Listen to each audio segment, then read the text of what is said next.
In this video, we are going to solve this exercise, advanced working with higher order function. Construct a function called object of matches that accepts two array and a callback. So array 1, array 2 and callback.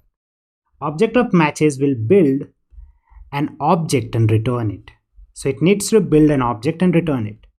To build the object of matches will test each element. So first let's focus on, it is saying it is going to act on array and it is going to build an object. So if you think about it, what method can I use? So the only one I can think about is reduce. So we will use reduce on one of the method and let's just try to see what we are going to do. So object of matches will test each element of the first array, that is high will be tested using the callback function. So high will be passed in callback function to see if the output matches the corresponding element by index of the second array or not. So high when passed to this function returns high in capital. If it matches, then the element from the first array becomes the key in the object and the element from the second array become the corresponding value. Only if it matches. If it doesn't, you don't have to do that. So that's why input is high and here you can see howdy is not there. So we'll apply array 1 because we have to get all the element of array 1. We'll apply reduce. Reduce accepts two parameter, a callback function and initial value, that is an object. The callback function gets access to accumulator. Initially it will be an object, current value, index and array. We are not going to use array, so we are not going to accept it. Now here, first we need to do is to get the current value. So we have the current value. We need to pass it to the callback and we need to compare it with the same index on array 2. So we'll say array 2 of this index that we are getting it here is equal to, so we'll use triple equal to compare it. So now let's just put it in if condition. If that is the case, what you have to do, you have to update the accumulator. First thing, let's just go ahead and say return accumulator. So that is we are done with. And here we need to update the accumulator. So we'll say inside the accumulator, we need to add a key. If this is the case, if they are matching, it means that when high is passed inside this function, the output is high. If that is the case, you have to add this key and value that you can see the key is coming from array 1. So key is going to be CV. We are using square bracket because square bracket does two things, compute the value and assigns it. So CV is the variable name, so it will become high and the value of that will come from array 2. And how will I access it? By using the variable index. So this is all, like it should work now. Let's see. And here we can see high, by and later. That is what we are expecting here. Moving to the next function, create a function called multimap, which accepts two array. An array of values. Okay, so this is array of values and array of callbacks. So this is array of callbacks. Multimap will return an object whose key match the elements in the array of values. So key will be the value and the corresponding value with the assigned to the keys will be array consisting of output from the array of callbacks. So we have to pass this function through this. So we have to pass this string through this function. Whatever is the output, we have to store it in an array. We have to do the same thing again. We have to do the same thing again. So cat food will be passed through all these three functions. So 3 value will be returned. We have to store that in an array and that will be the value. So that is what it will look like. So cat food will be here. So we can see cat food. Then value is an array. That array is coming from the help of this cat food and this array. The array will always be the same size of the number of function because this will be passed through the number of function. Just a hint, we can use map here. Okay, let's see how we are going to start. First thing, we have an array, we need an object. So we are going to say return array values dot reduce because we need an object and the only way to get object from an array is reduce. Initial value is going to be an object. The first thing we always do from reduce is to return accumulator. It will give us access to accumulator and current value. Here, now let's just try to see that. What do we need? The current value is cat food. So we need to pass this current value through all this function. So this function is coming from here. So we'll say all callbacks is an array. What we need, it's an array of 3 elements. What is the output here? It's also array of 3 elements. So this is the array of same size. So we'll say dot map. So this is the array of function. We'll take one function and return that function with a value of CV. So cat food will be passed through this function first. It will convert it into uppercase. Then cat food will be passed through this and will convert it into capital case. And that is what going to happen. So this is the array. So we can just say let values array is equal to this. Now we need to update the accumulator. How can I update the accumulator? Obviously, we'll say accumulator will have a key. That key will come from CV, that is cat food, and the value is going to be values array. So in that way, what will happen? Cat food is this, and this value will come from array callbacks array, and that is what we are storing here. Let's just see if it is working properly or not. When you're trying to solve this exercise, try to read the question properly. It will help you a lot. So here we can see beer, beer, and the same thing is happening in all 3 cases. So this is working perfectly fine. Moving on to next, here we have construct a function called object of matches with array that accepts 3 array. So here we can see it is array 1, array 2, and callbacks. Even in example, we can see that.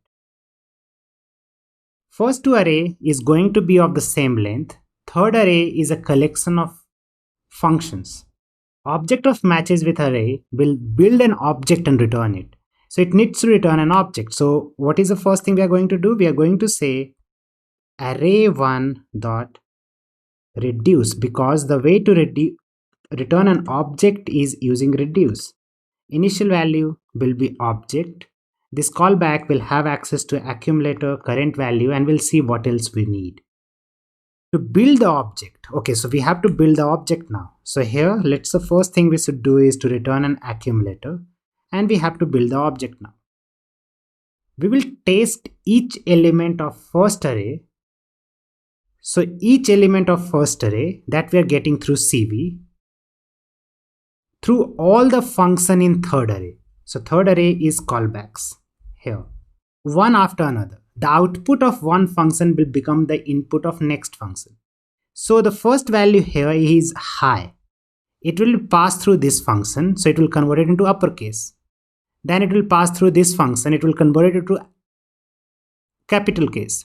Then it will pass through this function and it will return a value double time. So high will become high do 2 times. So that is what we need. And if it matches, you have to return into an array. So let's see what we have to do first. So we have CV, we have a callback. We need one value from this callbacks. So what we are going to do, we are going to use reduce inside reduce because it will reduce the value of multiple function to one value. So we'll say reduce, it will have accumulator and current value. And what we need to do is current value is a function. So you can just write it fn just to understand that, and we'll say function when it is called with accumulator. And the initial value will be the same thing here, that is coming as CV. because the first value will be high. High will be passed inside the first function, then reduce again, second function, third function, and in that way it will happen. So if you remember the pipeline problem we did earlier, in which there was an array of functions and we were passing value from one function to another, that is the same thing that is happening here. So if you want to check it out, let's just see how we are going to do it. So example wise, we have an array. So we'll say let fns. So this is functions. We'll say fns dot reduce accepts two parameter, callback function, and initial value. So initial value is the value. Here we'll get accumulator, we'll get current value. Initial value is the value that we want to pass inside that function. So say for example, if we want to pass cat, here we can see that cv is the function. So first function will be this. So I want to say cv is the function. I want to pass the value that we are passing from here, and the only way accessible is accumulator. So we'll say acc. Now if we press enter, what will happen? It will become cat. Why? Because this function will be called first time. So cat will go through this function, the output will be. So let's see how it will happen. fns of 0, when you call this function with a value cat, it will become cat. So whatever getting returned from this function will become the next value of accumulator. So next value of accumulator is this. So let's call the second function with this. So 1, but this time the value will be this. Now it became cat. Let's just do the same thing again with second, and here the output was this. Paste it here, press enter, and this is the output.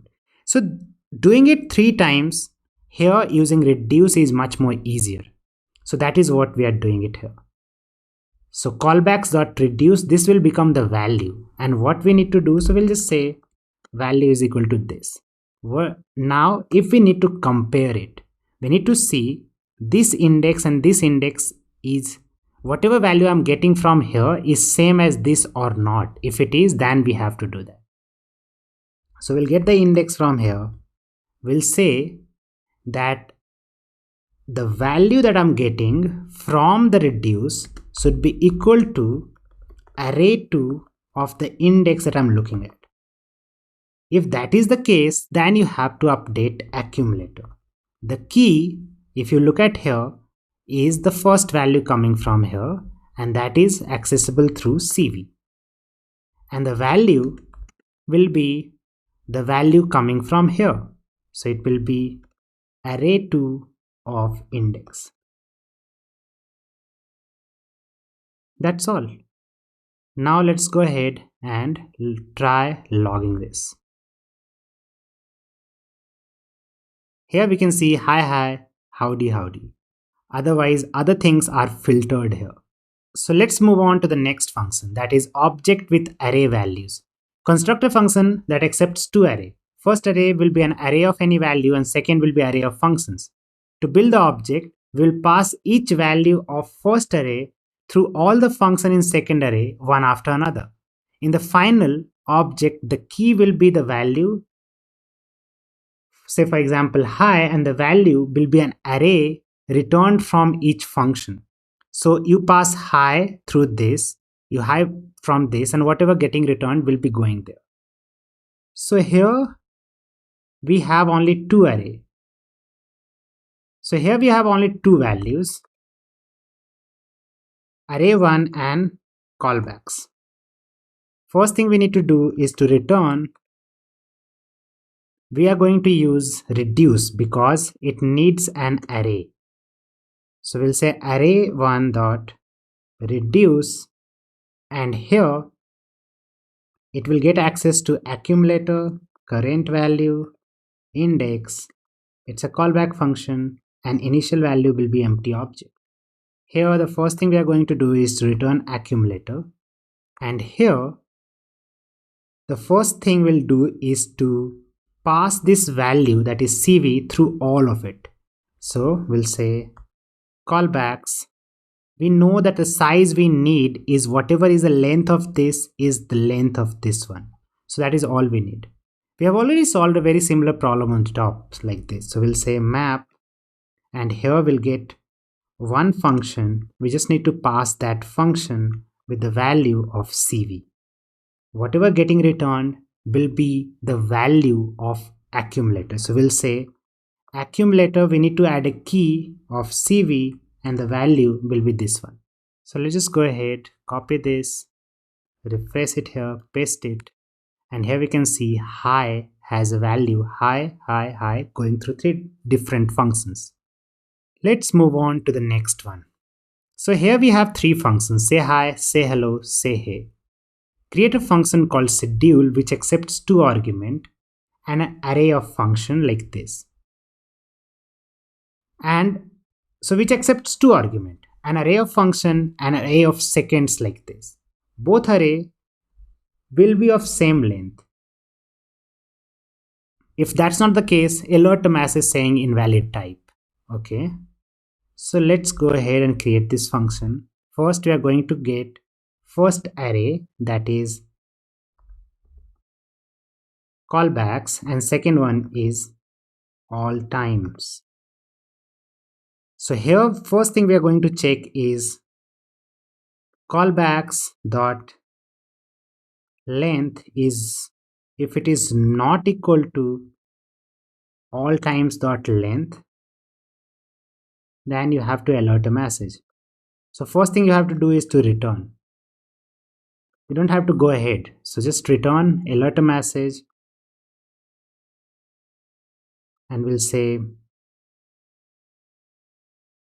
length is not same. If that is not the case, we'll go ahead and do the next.